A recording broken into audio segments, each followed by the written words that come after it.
Hello, good afternoon, and welcome to the Center for Biomedical Minority Health Research, the Community Engagement Core. This core is directed by Dr. Veronica Ajawole, and Dr. Grace Loud and I are Associate Directors for the Community Engagement Core.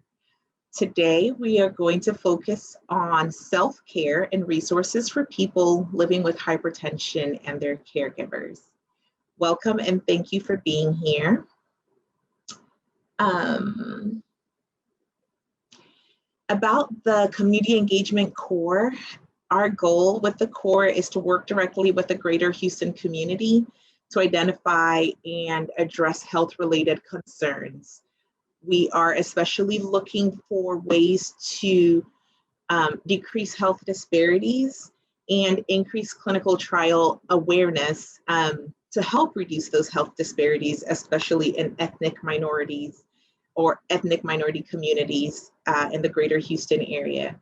Luckily for us, the greater Houston community is one of the most diverse cities in the United States, and we have lots of room to be able to achieve our goals. So welcome, thank you so much. Please visit us on Instagram, Facebook, Twitter. It's at CECTX Southern U. You can call us, you can email us. If you have ideas of things you want us to work on, things you want us to discuss, talk about, we are very open to it because we want our activities to be community driven. As a disclosure, the Center for Biomedical and Minority Health Research is funded by the Research Centers for Minority Institutions NIH grant. I already said welcome and thank you for joining. Just a reminder to please remain muted throughout the presentation. We will have a question and answer session at the end. But if you do have a question, sometimes you have questions and you don't want to wait till the end because you might forget what the question is. We're aware that that happens. So go ahead and post your question in the chat box.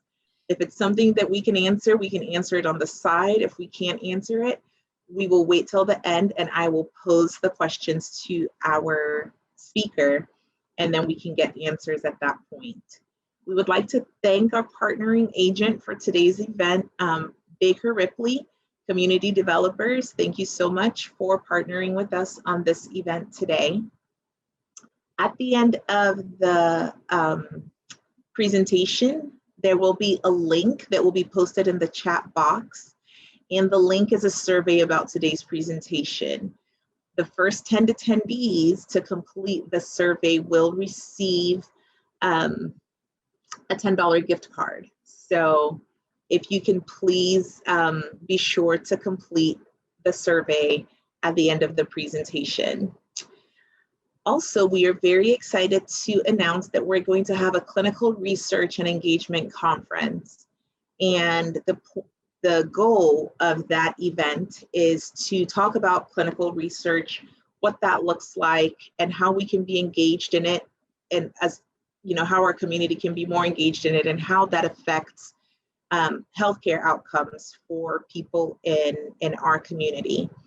Registration is encouraged, it's not required, but the more people register, the more we will be able to plan. Attendance comes with a $15 lunch gift card for the first 100 eligible attendees. So registration helps us get all those things sort of ready for you. If you want more information on that, it is available through our Facebook, our Instagram, our Twitter, and you can always send us an email. We also have a phone number. You can also send a text message to the phone number that's listed on the screen. But if you email us or if you go to any of these places, you'll have all this information on the flyer. We have another seminar like this one for May. And in that one, we're going to be talking about ways to prevent hypertension. And we're gonna have a physician and a dietitian present on that day and talking about different measures for preventing hypertension. So we really hope that you will attend that seminar as well.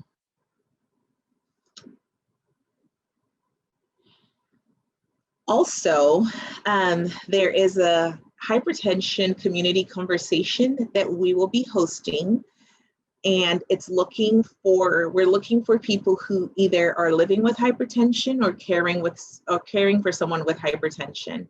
So we want you to share your experiences and your concerns with us. It's going to be a virtual session, and it's going to be a pretty intense session. So we are actually going to offer an incentive for anyone who would like to participate in that. If you would like to participate in that, Dr. Richards or Asata, you can either call or email her. Her phone number is 281-667-4466, or you can email her at asata@sankofaresearchinstitute.org. And this information, again, is available on our through all of our social media handles. All right, so I think that was all the housekeeping stuff I had. And at this point, I would like to introduce our speaker for today. Our speaker for today, Ms. Bolling, you can go ahead and join us by turning on your camera. Ms. Bolling is a social worker with the Michael E. DeBakey VA Medical Center, and she works specifically in the Health Care for Homeless Veterans program, and she's part of the clinical team at Therapeutic Alliance, LLC. Her specialties are treating addiction, mental illness, and behavioral dysfunction. She has a bachelor's degree in social science from the University of Houston downtown and a Master of Social Work from University of Houston's Graduate College of Social Work, where she specializes in health and behavioral health. She is double licensed, so, and with these things, at least for those of us that have licenses, we know that it's not just getting the license, you have to maintain it. When you have two, but she is double licensed in a Master of Social Work, and she's also licensed as a chemical dependency counselor. She has mental health first aid. She's certified for that. She is a community health worker. She is working on the somatic experiencing practitioner. So she has a lot of credentials as far as mental health. And she actually, as of last October, launched her own baby flavor line that has spice blends and sauces that she creates and distributes independently. So as you can see, I'm a big fan, and I am very excited to introduce you to Ms. Danessa Bolling, and she is going to speak to us today about self-care. So I'm going to turn it over to her. I'm going to stop sharing my screen, and she will be able to share hers. Again, if you have any questions, go ahead and put it in the chat so that you don't forget what the questions are, and then we'll take your questions at the end of her presentation. Thank you so much. I'm going to hand it over to you. Good afternoon. That was a great introduction. Thank you so much. That was a really great introduction. I'm impressed. Okay, so let me get started. I'm going to go ahead and start sharing my screen, and so that we can get right into this. Okay. So we're going to talk about self-care and resources for people living with hypertension and their caregivers. I'm going to focus a whole lot on those issues related to those in the people of color, specifically because the rates, there's so many disparities within that community. Okay. Okay, so give me a second. Okay, so first of all, let's talk about what is hypertension. In layman's terms, hypertension is high blood pressure. I think in many of our communities, we're more familiar with the term high blood pressure. We've heard grandma, grandpa, aunties talk about having the pressure, or our pressure is up. Well, what that means is that the force of blood pushing against the walls of your blood vessels is consistently and you can look on the American Heart Association's website, and they go into more details about that. So basically there's, as I like to describe it, too much energy going on, and it's putting extra pressure on your heart. So what are some common causes of this? Common causes: smoking. Smoking is a big cause of high blood pressure, a big contributing factor to high blood pressure. Why is that? Nicotine is a stimulant. So I'm gonna go into my chemical dependency a little bit here. Nicotine is a stimulant. What that means is that it is a central nervous system stimulant. So what it does in your brain is it tells the brain to start doing things faster. So increases blood pressure, increases, your rate, heart rate, and all of those type of things. Obesity is another contributing factor. High salt intake is a contributing factor. In many of our communities, people, we're used to putting a lot of salt on things. If we look in many of our spices and seasonings, the first ingredient oftentimes is salt, which means that is the dominating spice that is actually being put into your food. Alcohol is a big contributing factor, again, because of what it does to your heart rate, okay? Insufficient intake of vitamins and minerals. So oftentimes when we have all of these other factors going on, smoking, obesity, so more than likely not eating the right foods, high salt intake, and alcohol, we're not getting the vitamins and minerals that we need for our health. So all of those things are contributing factors that can lead to us having high blood pressure. So here's some interesting facts. This is what the CDC says about hypertension. And I wanted to highlight some things that we may not necessarily think of commonly. High blood pressure may be linked to dementia. So evidence has suggested that people between the ages of 44 and 66 with uncontrolled blood pressure are at a higher risk for dementia. So basically what that means is that during this age range of 44 to 66, where you may not see it or you may not pay attention to it because it may just seem like, oh, I'm just starting to get a little bit forgetful, or oh, I can't seem to keep up with things. What may be happening is early onset of some deeper mental health problems that could be linked to the uncontrolled blood pressure that may show up sometimes before 66, sometimes later on after 66. Second thing, and that takes me to the next point, high blood pressure doesn't just happen in older adults. 1 in 4 adults between the ages of 20 to 44 have high blood pressure. Why is that? Again, if you go back to the previous slide where I talked about smoking, drinking, obesity, these things that in that 20 to 44 age range, when, hey, we are embracing being a full-grown adult, we are living our best life, we are also doing damage to our health in some cases. So we want to be proactive in stopping it. And one of the things I want to stop and say right here is that in many cases, a lot of the research on hypertension is not done until a person is into adulthood. So these patterns have been set in place on older adulthood. So the patterns have been set in place now that has already set the stage for the high blood pressure to take place and to be set in. Women and African Americans are at higher risk for high blood pressure. And why would that be? Well, women, we tend to be the caretakers in our households or in our communities. We're the caretakers. So that, a part of this presentation is about self-care for not just the person living with hypertension, but also the caretakers. We see time and time again in studies and incidents over and over again where the caretaker starts to have more problems than the person that they were caring for. Why? Because they're not caring for themselves. So if we're a woman, we're already kind of, we're pre-programmed to be caregivers for our homes, for our children, for our communities, everyone. So oftentimes we're not taking care of ourselves. African Americans are at a higher risk. Non-Hispanic African Americans tend to be at higher risk. Why? Much of that is, again, those contributing factors. I could take everything back to that first slide where we talk about smoking, alcohol, obesity.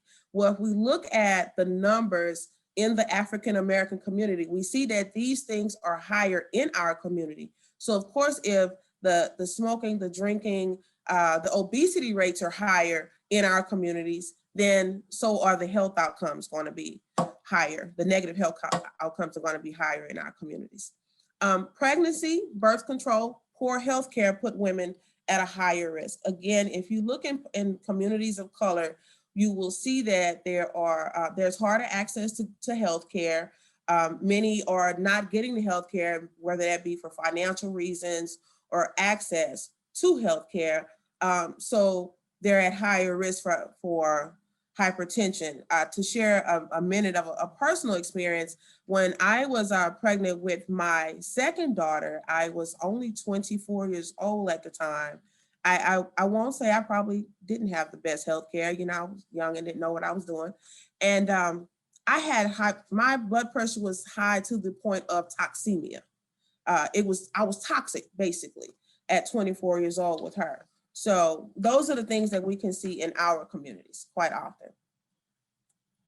Okay, so why is it important for us to have a discussion on hypertension? And, you know, I labeled this slide, Our Story, because I want us to understand that this is not a part of our story.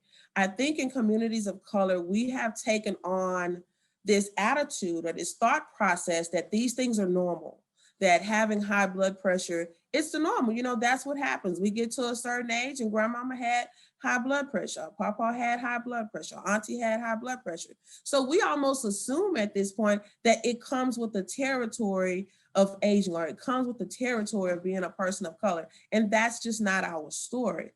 So, you know, studies have shown that there is a significant level of disparity in the prevalence and the treatment of high blood pressure in minority populations. Also, studies have shown that when we look at those who immigrate to this country, that people come in and they have less access to health care. They don't have insurance, they don't have resources. But if you check their health, many of them are physically healthier than Americans. However, within one generation, you add that lack of income, that lack of insurance, to the fact that now they're adopting westernized behaviors in how they eat, drink, live, and they start to mirror the health outcomes of the community here already. So that's why this is so important for us to have this conversation, because we need to understand that this is not our norm. This is not our history. So what does this mean for people of color? What this means is that we have to get proactive. We have to get proactive in the way that we care for ourselves. We have to get proactive in the way that we care for those around us. We have to get proactive about how we address this issue, how we talk about this issue in our community. We have to start doing the things that counter this issue in our community. We have to start doing the things that counter the issue of having high blood pressure in our community. Why is it important to us? If you think back to what I just said about the immigrant population and how within one generation they start to mirror that. And then you think about the fact that now we're seeing issues of hypertension in people that are 18 to 44 years old. So what is happening? It's no longer great grandmama's problem or grandmama's problem or mama's problem. Now it's the teenager or the young adult in college. It's their problem. So this issue is starting to become a bigger problem, in each generation. It's catching up with us earlier and earlier and earlier in life. So this is why this is so important for us, because we have to change the dynamic. Okay, and there's an opportunity here for you guys to share in the chat if you know someone who has hypertension, or if this is your experience, or you know, any thoughts that you have on it. So, excuse me. So what I want to do today is, I'm sorry, everyone, I went the wrong direction. Okay, so what I want to do today, my goal here, as it was introduced, I'm a social worker. And so social workers, we tend to look at issues, not just at the issue that's presented itself, but at how that issue is impacting that person in their environment. So my intent is to address hypertension from a whole person wellness perspective. And so what we're going to talk about is what self-care looks like, how it impacts hypertension, and how it can be impacted by the way that we live. Okay, so I just threw this term out there, whole person wellness. What is that? So here you see 6 dimensions of wellness. So think of this as you, the person in flesh, in the center. And then around you are all of these contributing factors that will play a part in your wellness. Your environment, I'll start right above you. If you look right above the 6, you see the word environmental. So yes, environmental factors can play a part in our health, and they can play a part in hypertension management. So let's think about our environments in our community. So what are some things going on? Things such as crime. What is the air quality like in our environment? What do we have access to as far as food and necessities? You know, are we living in a food desert? Those are all the things that are a part of our environment.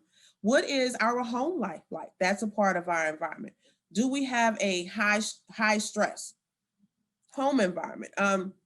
If we look at issues that are in the news right now, that can flow from environmental, it can flow from social, it can flow into spiritual. These factors start to interact with one another.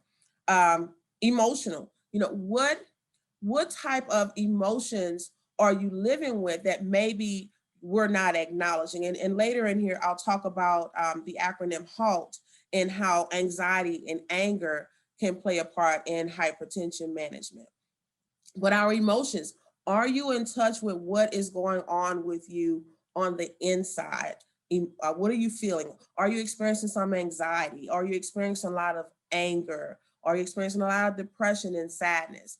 All of those things, what we experience here in our thoughts and emotions impact the physical, because again, the brain is our central nervous system. So it's almost like it's the motor that drives the rest of the car. And you think about anything else, if you rev a car where you're constantly pushing the gas and pushing the gas and pushing the gas, eventually you're going to do some damage to that motor. So our brain is the same way. That motor, if it is overworked emotionally, can impact the physical, the car itself. Intellectual wellness. So knowledge is key in hypertension management. What do you know? What do you know about, one thing I've heard, I've gone in grocery stores and I've heard the comments, well, we sell what the people want. Well, the people want what they have, what they know about, what they know they have access to. If I don't know that certain things are good for my health or that certain things are bad for my health, and I gravitate toward those things, that's not about me wanting it. That's just about me doing what I know. So intellectual wellness, are we studying, or are we working our brains to help us to be mentally healthier, intellectually healthier? Physical, are we getting exercise? Are we working out? What are we doing? Are we moving throughout the day to keep this thing going? Social, I talked a little bit about this it flows kind of with the environmental impact too. But again, thinking about the people in your life, how do they contribute to your health? If you notice that when you're around certain people, you start to feel a certain way, you feel relieved, you feel relaxed. Or if you notice that you're around certain people and you're in certain environments and you're always tensed up, again, if you're always like this and you're always locked up, that is putting a strain on your central nervous system, and thus putting a strain on your blood flow, and thus putting a strain on your body. So that can be something that's leading to hypertension. And then the spirit. Oftentimes I start with the spirit. But your spirit, how is what the core of you, your values, your beliefs, that thing that drives you, how is that impacting your health? Okay. So those are all factors when we talk about whole person wellness that can play a part in hypertension management. And I will say this before I move on to the next slide. When you want to address this issue and make changes, pick the thing that is having the greatest impact on you right now. If you say, my spirit doesn't feel right, I'm just not really feeling good about life, and in the meaning of my life right now. Work on that. And if you work on that, the rest of it will begin to change. Okay. Okay. So some keys to change. Simple lifestyle changes. And I mentioned some of it as I went through the whole person wellness wheel there and in some of the other slides. First key to change I'm going to suggest is the easiest one. We have to change our diet. We want to eat a plant-based diet. Now, what does that mean? That does not mean I'm asking you to go vegetarian. I'm not asking you to be a vegan. I often jokingly say I am vegan associated. Some of the meat that I eat eats vegetables. Okay, but eating a plant-based diet means we're going to use more of things in our environment that are natural than we are the things that are unnatural. So we're going to use a lot of fresh herbs. We're going to use a lot of spices. We're going to limit our salt intake. What we're looking for with food is we're always looking for flavor. We're looking for flavor. And so oftentimes we've begun to associate salt with flavor. Or we've associated having something fried or the stuff that's just not good for us with having flavor. So what we want to do is to eat a plant-based diet. So here's a simple trick for you with this one. Start your meal centered around a plant. So instead of starting your meal centered around the meat itself, oftentimes I'll often suggest this, is started with a plant. So let's say we started centered around greens and then maybe add a protein and then add another vegetable or whole grain. And what you will find is that the majority of your plate, when you do it that way, will be plant-based, but you'll still be full and satisfied and much healthier. Okay. The next thing, simple change, exercise, get physical. And when I say exercise, I don't mean that you have to go to a gym. You don't have to exert yourself. You don't have to hire a personal trainer or anything like that. We simply need to get moving. Oftentimes what I hear when I talk to people, people of color in particular, what they will often tell me is, well, hey, my ancestors and grandma and grandpa, they ate all of this stuff and they remained healthy and all of this stuff. And my response to that is, number one, they grew most of it themselves, or they raised it themselves. The second part is they were always moving. We don't walk 5 miles to school or anywhere else anymore. If you think about it, if you live more than 2 miles from the school, they're going to send a bus. So at a very young age, our kids are learning to be sedentary. So we want to be more active. Engage yourself in movement throughout the day. Set a timer on your phone to remind yourself to get up and move. I have alarms set on my phone to go off 3 times in the day after my workday starts. So I have one at noon that goes off at noon. And during that one, I'll do some movement. Then I have another one at 2 o'clock. Then I have another one at 3 o'clock. Why? Because that is my time when I'm the most still, because I'm normally sitting at my desk in front of a computer. So do simple things. Park further away. If you have a pet, walk the dog, get out and just walk the neighborhood. Do little things throughout your day. These are things that can help you control hypertension. And they're also a part of self-care. You have to stop during your day and get up and take care of you. Okay. Next key to change. Manage your stress. So what do we do to manage our stress? Get adequate sleep.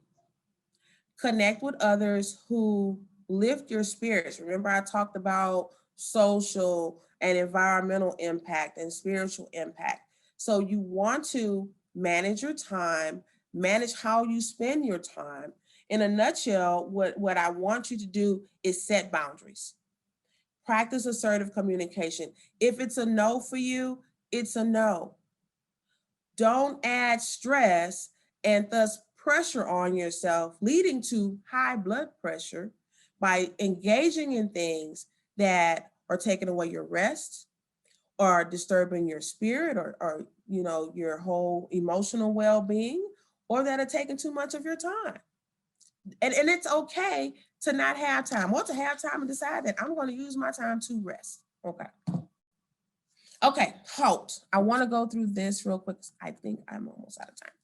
Okay, HALT and stress. So the acronym HALT is often used in the substance abuse community. The acronym stands for hungry, anxious, lonely, or tired. So we tend to have an increase in stress, which can lead to hypertension when we are too hungry. That is not just about being physical hungry. That can also be an emotional need. What are you hungering for? Okay. Being anxious or angry. Anger, anxiety has a purpose. It tells us that something is wrong and it gives us the energy to do something about it. But if we're not doing something with that energy, it's constant in our bodies. Again, we're a walking chemical process. And so now all of that energy is revving up the heart, it's causing pressure against those artery walls, and it's giving us high blood pressure, hypertension, okay? Feeling lonely, feeling disconnected. And then being tired, body, mind, and spirit tired. So it's not just about the physical tired, but sometimes our mind can be tired from processing too much information. Our spirits can be tired. And so when those things happen, again, that chemical process that is our brain, that is our body, starts to work, and it can become overworked. So HALT, hungry, anxious, lonely, or tired. What we want to do in those situations, we want to stop. Take a break, evaluate what is going on, and address it. And again, if you think back to the whole person wheel, think about that thing that is causing the most pressure, address that. And because all of it is so interconnected, it will all start to fall in line and fall in place. Okay. So I want to give you a couple of resources here to help you deal with this. So a couple of things. The American Heart Association, you can go online. They have exercise videos. They have information on heart health. They have diet education on there, and there's a link for them. Also, the Harris County Public Health Department. They have health and wellness clinics throughout our city. So you can go, you get that gold card and get your health monitored. If you don't have, insurance through a job, utilize your county resources. They also have online handouts. They have resource lists on there, so you can use that. Discovery Green. I like Discovery Green, our City of Houston Health Department. Your local government health departments, both the county and the city departments, actually, they have many programs within the city. I'm aware of the fact that many of them may be limited right now because of the pandemic. However, I do know that Discovery Green is starting to do a lot of things again outside. So if you go on their website, they have the fitness in the park, they have concerts, they have kayaking, they have special events. So things that just kind of help you relax, get some exercise in. I know they do yoga out there. So lots of things out there.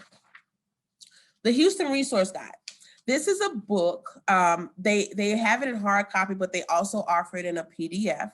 And so the Houston Resource Guide, they developed this book. It kind of like was targeting those living with HIV. However, I wanted to include it as a resource because many of the resources in there are not exclusive to that community. So there are resources in there. If your stress level or your hypertension is being driven by financial challenges, there are resources in there to help you with your finances. There are resources in there to help you with any health concerns that you have. So it's just not exclusive to the HIV community. And then the Houston Food Bank. The Houston Food Bank offers food assistance. They also offer nutrition classes. So there's a lot of resources there that you can tap into. And there are just so many other resources. Okay. So I feel like I went through that kind of fast, but hopefully I was able to get you some information. In conclusion, though, I want you to take from this that we have to be purposeful about taking care of ourselves and addressing hypertension. So we need to be deliberate about self-care. That's the biggest thing. We are our best weapon against fighting hypertension as well as addressing other chronic diseases. It's doable. But we must also be deliberate in addressing the disparities in our community. So all of those things that I talked about, food and things like that. So we have to advocate to have fruits and vegetables in our community. And then we have to be active, get in touch with a community garden, things like that. We have to address these things. We have to address that we have more liquor stores, thus alcohol, thus factors that contribute to high blood pressure than we have food and health clinics. We have to be proactive in addressing these things. Individually starts with us. Before they put another grocery store in the neighborhood, we can choose to eat healthier foods. We can choose to exercise. We can go outside. We can choose to engage in activities with others that nurture our spirit. We can choose to do things that make us feel good. Be aware of what and how we are feeling. So taking that time out to stop and evaluate and say, what's going on with me? Those are essential for managing hypertension. If you are a caregiver, you can't take care of anyone else until you take care of yourself. So the first person that you have to take care of is you. And so all of the things that you do for others, we have to first stop and do them for ourselves. So here are a few of the sources that I did mention there. There's also an article if you want to look further into the racial disparities in hypertension prevalence and management, feel free to look at that. Okay, and I'm going to stop screen sharing now and turn it back over to Dr. Uche.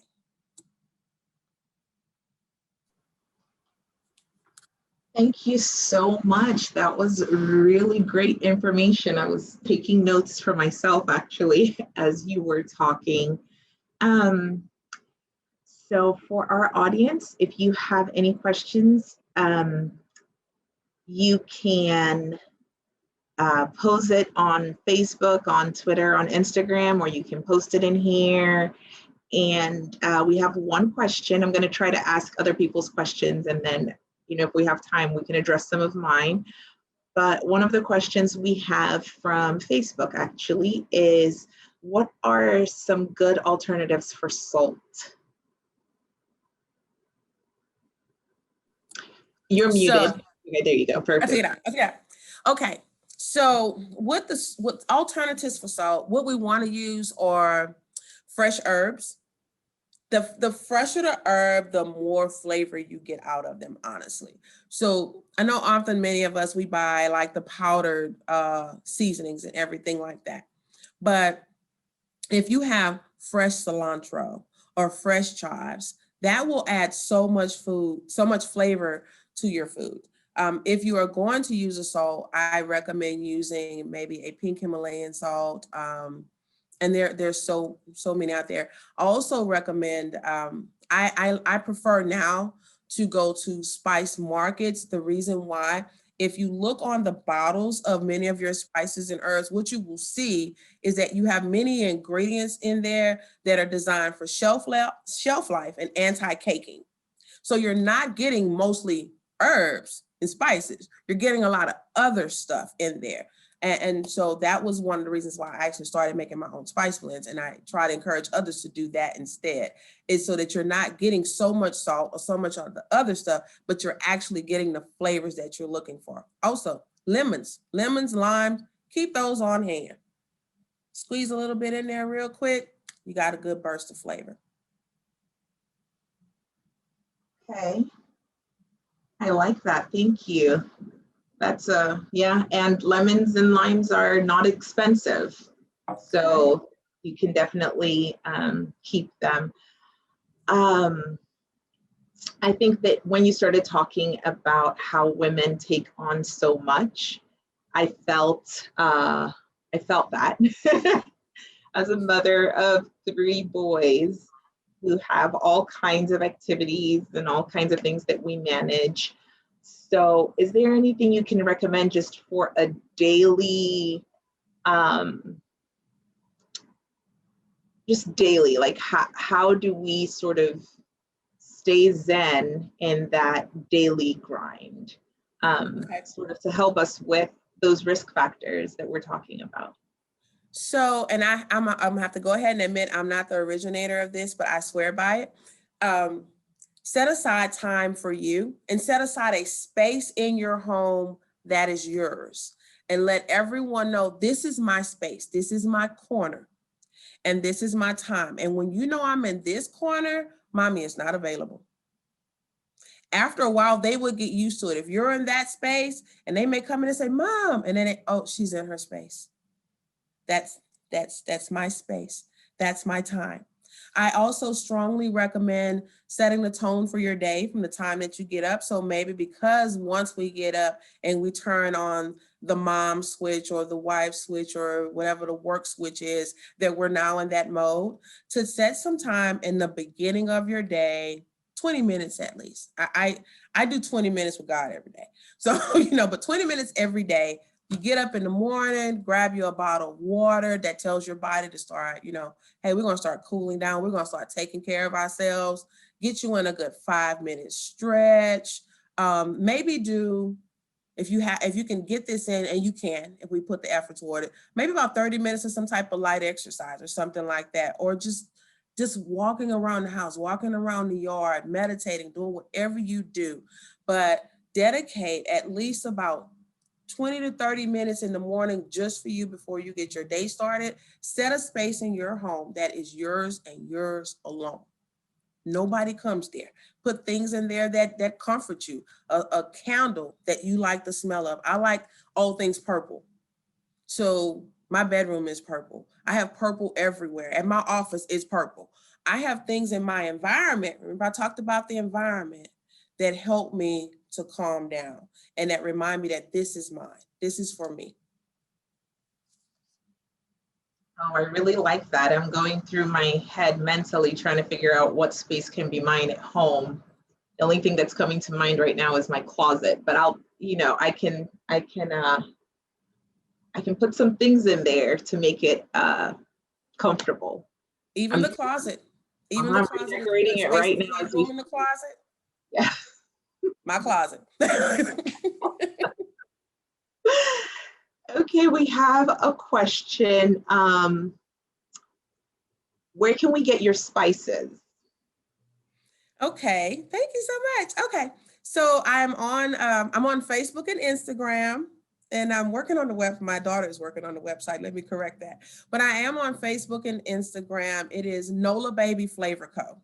So if you look up Nola Baby, capital N, capital O, capital L, lowercase a, New Orleans, Louisiana, which is my home, Flavor Co. And that's where you will find me.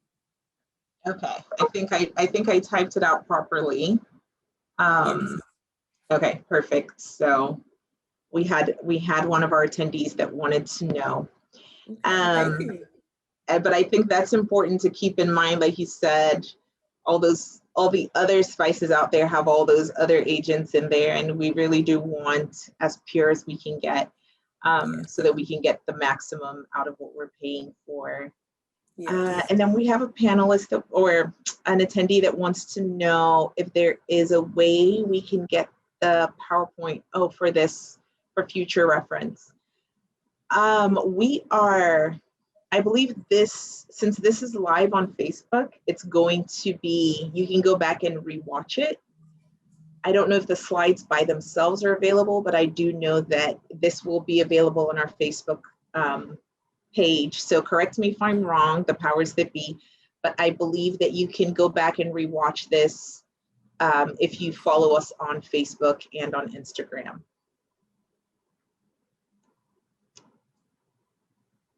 And it will be on YouTube. Okay, it will also be available on YouTube at CEC, so that's Community Engagement Core, CEC Texas Southern U. All right, the self-care plan for hypertension is almost similar, rightly so, to other chronic disease management. How do you communicate or set hypertension apart from other disease state management? You know what, for this presentation, I focused on hypertension, but actually, if you look at the science is telling us the same thing, which is very important to know, because understand that if a person develops one chronic disease, it makes them even more susceptible to the others. They tend to flow into each other. And so we don't want to just address, I just don't want to have high blood pressure. No, we want to be in good health. We want to be in good health. And that person is right. It is the same thing. It's the same thing across the board. If you look at cancer, you're going to see some of the same things. Exercise, don't smoke, watch your alcohol intake. We're going to see the same thing over and over again. So for the purpose of the presentation, we were focused on one particular problem, but the fact of the matter is you take all of this and you can apply it to chronic disease, period. I agree. I think last month or last quarter, we focused on diabetes. And one of the most compelling things I think that we discussed was that heart disease is actually what is the #1 killer of people with diabetes. So it's not actually the diabetes that ends up being the problem, it's actually heart disease. So I think you're right. All of these things sort of make for a healthy lifestyle, and that healthy lifestyle is what helps keep all these disease states under control, or all these chronic disease states under control. So I think that was a very good point. Yeah, I'm sorry. So I'll give a little story here. Some years ago, I worked for the Mental Health Authority. And so when I first started teaching the Old Ways of Taste and Heritage class, I didn't intend to teach it with my mentally ill patients because I had people who were one step out of the hospital. They were either trying to come back into society or on their way to the hospital. And I had one particular client who took the class after. He was like, hey, we're going to try your classes out here with these clients. And so this gentleman was severely, he suffered with major depressive disorder. He was obese, he lived in a personal care home. So he had all kind of health problems, because what we see happening with the mentally ill is between the medications and the lifestyle, they start to have all of these problems, heart problems, hypertension, diabetes, all of these things start to happen in our mentally ill community. So 6 weeks of taking this class, the doctor says, his psychiatrist said, what happened? He had lost 15 pounds. He was more alert. It was like all of his positive symptoms, the symptoms that were saying he had this mental health problem, were decreasing. And he was physically healthier. So not just our physical health, chronic disease, also our mental and emotional health is impacted by this stuff. Absolutely. Absolutely. I think it all works together to sort of make for a healthier individual all around. We have another question. Does hypertension influence diabetes, or is it the other way? Either or, both. Both. That's like which came first? The chicken or the egg? They both there. They both there. They are both there. Absolutely. It can be either, and it's just so hard to pinpoint it. One may get diagnosed first, but we don't want to say, well, if I just avoid having high blood pressure, then maybe I won't get diabetes. Again, the issues of chronic disease are so prevalent in our community that we just want to focus on being well. And that's one of my things. Why I'm so stuck on this issue of whole person wellness, because we just want to pick like this one little thing and say, I'm gonna focus on that. And I recognize that it's all flowing into each other. I really liked the concept of the whole person wellness. It definitely made sense and comes together and makes a lot of what we are doing make sense. So that was I really enjoyed that particular concept, or learning about that concept, because that was a first for me. I hadn't heard that before. So I learned a lot from that. If there was one thing that you want us to walk away with, I think this might be our last question, but if there was one thing that you want us to walk away with today, what would that one thing be? That one thing would be that this is not our norm. That would be the one thing. I want us to stop believing that these issues are just a part of the process, but that they're just a part of the culture. They're not. They're not a part of the process. They're not a part of our norm. And so I just want us to change the norm and to start having more dialogue about what is our norm. Our norm is actually good health. I mean, you can't come from an ancestor of people, especially when we're looking at, this whole country is immigrants, to be quite honest. But you can't look at a history of people who come and build the whole country and expect that they were unhealthy. That's just not true. That's just not true. And so we have to stop thinking that this is our norm. Our norm is to be in good health. Our norm is to be healthy and strong. Our norm is to be proactive in our community. So if you take nothing else, change the norm. Change the norm. Okay, so right as I thought we were done with questions, I got a couple more. So let me quickly ask. Okay. Can you direct me to good snacks for children to be proactive? Good snacks for children. I will tell you this: children eat what they create. So any snack for a child is good if they have a part in playing with it. So apples, there's some apples with some peanut butter. I did a class with the kids at church one time where I took a griddle and cut up eggplant and let them griddle some eggplant with some salt and pepper, and we sprinkled a little cheese that they wanted. They went crazy over eggplant. I was surprised they went crazy over eggplant, but they loved it. Why? Because they fixed it. So what I like to do with kids is I do like little bars with them. I maybe do a yogurt bar where get some yogurt and then get fresh fruit and granola and nuts and stuff like that. If they create it, they will eat it. I really like that. For my house, I try not to buy unhealthy things because once it's there, that's where they gravitate towards. So exactly. I try very hard not to buy those things, or even if I need one or two unhealthy things, I hide them. Yeah, make those things a treat. But make the norm the healthier options.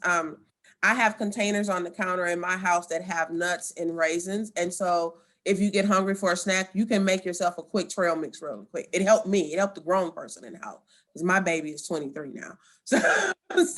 But it helped me. And my daughter says her friends come in and they're like, oh, your mom has a trail mix bar.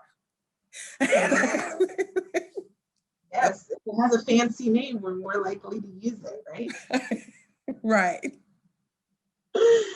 I like that. Okay, and then someone says, share your experience with getting the grocery store in your area to put better produce in the store. Now, I think I saw a meme the other day that said, like, it had the lady like throwing out her veggies and her fruit that was all, spoiled. And she said, I wish I was the same person I was when I bought these at the store. So we sort of go into the store with good intentions. And I think sometimes we, buy things with good intentions and then they don't last as long, or they don't make it as long as, the less healthy products that we buy that have a long shelf life. So getting the grocery store in your area to put better produce, that's any experiences? I'm laughing because I swear that has to be one of my kids who thinks that this story is hilarious. It is. That is my daughter. That is my daughter. When I heard that question, I said, that has to be someone that knows me. Okay. I'm a social worker.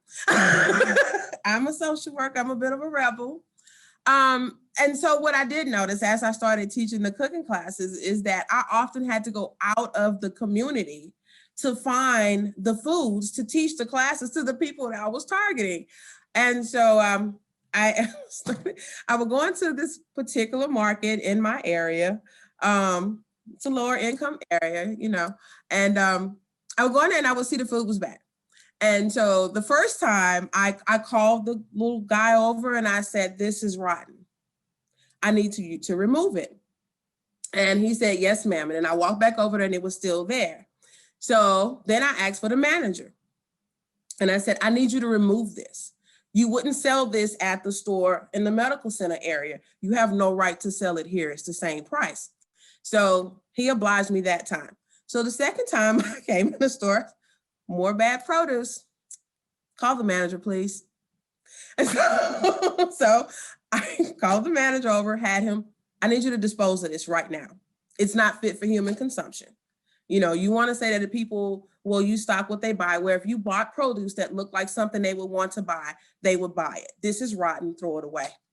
And this daughter of mine just thinks this is hilarious because she likes to stand back and watch to see if her mom's going to jail or not. So by the third time, I just told him, I'm going to pull a trash can up and I'm going to start throwing away all of your rotten produce if you don't remove it immediately. And so after me doing this for a while, I kind of became known as the lady that would walk in the store and threaten their produce. And then Harvey happened. And one of those managers told me when that store was washed away with Harvey, and the managers told me when it opened back up and there was this, like, the produce section out of all the sections in the store had been redone the most. It was like beautiful. And the manager said, God heard you. I love it because when they walk through that area, they're going to think, oh, you know, that lady might come by and we really do need to take care of this because we don't want that. We don't want to continue to have that conversation. I love it. Right. But if we're buying like almost raw, even if it's not completely rotten and you buy it and it only lasts a day or two, then I'm less likely to buy it next time because I know the last time it went bad before, you know, before exactly. Yeah. And that's a part of what I mentioned when I said we have to be proactive in our communities. We have to stop expecting that that's just how it is. Now, if a certain chain can put quality, nice produce in one area of town, they can put it in all area of town. I absolutely agree. We have a question, Ms. Thelma. I'm going to allow you to ask your question. So I'm going to turn on your mic. Let's see. Who, me? Yes, go for it. You had a question? No, I did not. Oh, okay. Sorry. I'm sorry. I didn't know that I tapped that. Sorry. No worries. Okay. All right.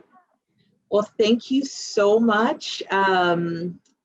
Lots of positive comments in here. Somebody really liked the HALT concept. Awesome presentation, great knowledge on the history of our people. Thank you. This presentation has been very knowledgeable for me. I really like WholePerson Wellness. So thank you very much.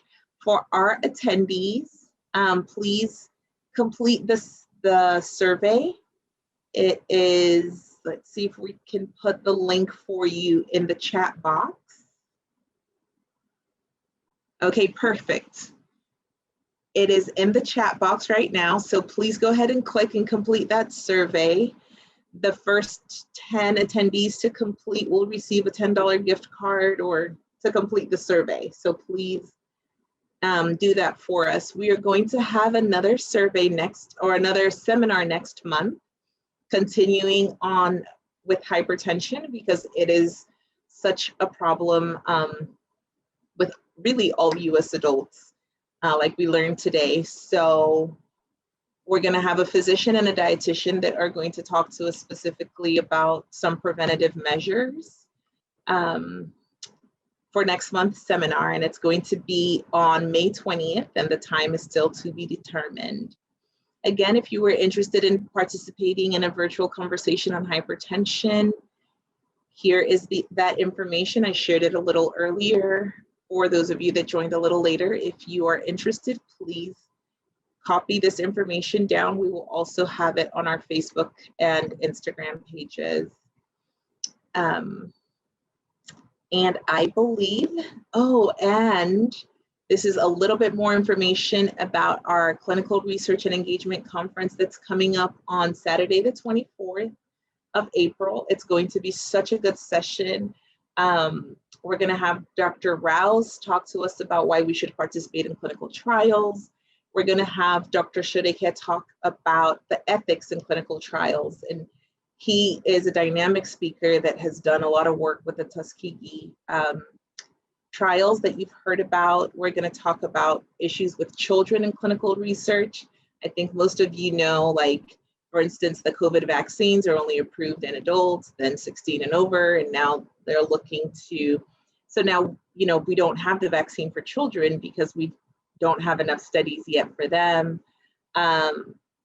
So a lot of different good information about clinical research and the community. Then we're going to have a panel that's going to have like a research investigator, someone who has actually been a research participant. We're going to talk from the people who review the studies to approve it. So we're going to have a really good panel discussion on what research looks like. So we are very excited about that. And that is upcoming on April 24th. So if you want to be able to stay in touch with us, please follow us so that you can see all this information, and you'll be able to see all of the wonderful programming that we have out there. And we will continue until we can achieve our goal of closing all those health disparity gaps. So thank you so much, everyone. Special thank you to Ms. Bolling for the wonderful talk that she gave today. Don't forget to complete your surveys, and thank you so much for attending today.